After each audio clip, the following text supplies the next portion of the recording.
If you're one of the ADHD girly pops, stick around. I got some news for you, especially if you're in Canada. Hi, my name is Kate. I'm a benefits expert. I've been managing plans for more than 15 years with some of Canada's largest employers as well. I was diagnosed with ADHD in 1986 and I've been unmedicated most of my life. I am not a medical professional. I am not offering you medical advice. I just know the cost of drugs and how to manage that effectively within your budget and within your drug plan here in Canada.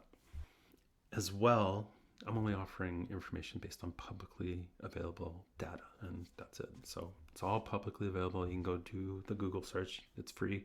Fact check me too, please. Leave some comments below and let me know what you think. So here's the news: is that your cost of medication in Canada is about to drop because in June, so just a few weeks from now, at time of recording, it's mid-April. We're going to see generic drugs become available for Vivance here in Canada. And the reason this is important is twofold. One is that the patent is expiring, and so after some litigation, I think Apotex, which is a generic manufacturer here in Canada, went all the way to the Supreme Court, and Shire is the manufacturer for Vivance.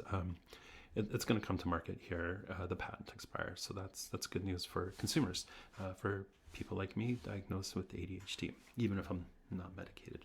Second reason it's important is that ADHD, neurodivergence, this is not a kid's thing. This is all across all ages. And in fact, insurance companies like Manulife, the British Columbia Ministry of Health, they have noticed an uptick and reported on it publicly.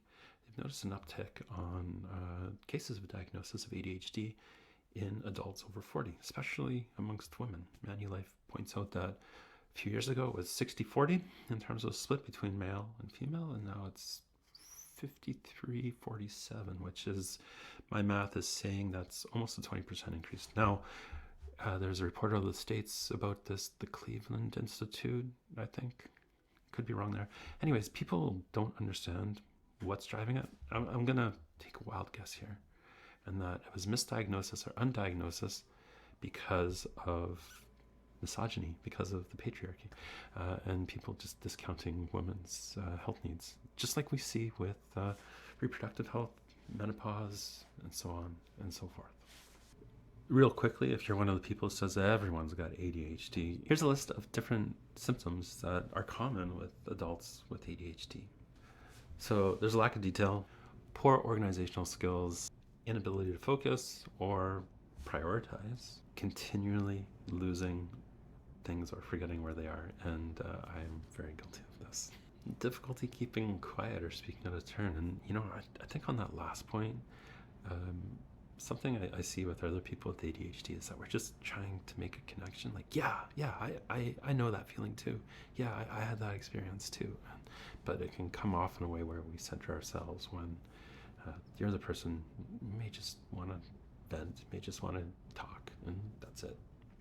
For me, one of the things with ADHD is just executive dysfunction and paralysis. It's just some days I am just frozen and nothing gets me more motivated than a deadline. I love working to deadlines. It just makes things, it's amazing what you can do in 4 hours. Finally, the last thing to consider is perhaps you are covered through an employer-sponsored health plan.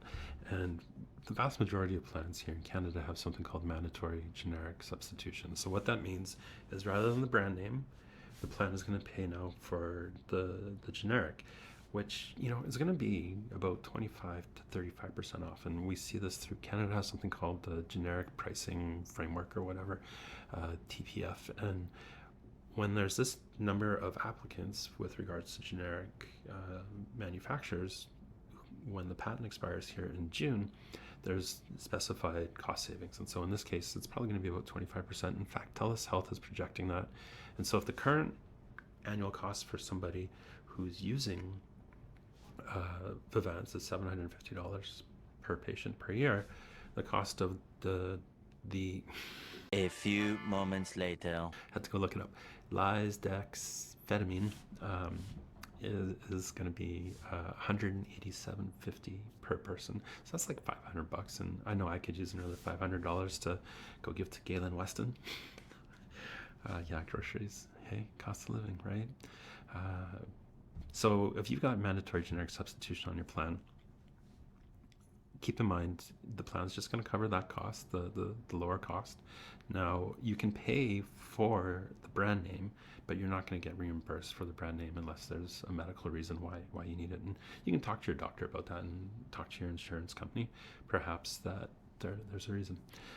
So keep in mind, like I said at the beginning, I'm not a medical professional. Don't take medical advice from me. I'm just trying to help you with your benefit costs, your drug costs as well. Don't ask me about your benefit plan. I can't really offer insight, except on a very broad, very general basis like I'm doing right now. So I often get DMs about people's plans whenever I talk about this, and like I can answer really general questions, but talk to your HR team, talk to your insurance advisor, or talk to your doctor. Those are the three best bets. So anyways, hope that helps. Have a great day, and yeah, let's get at it.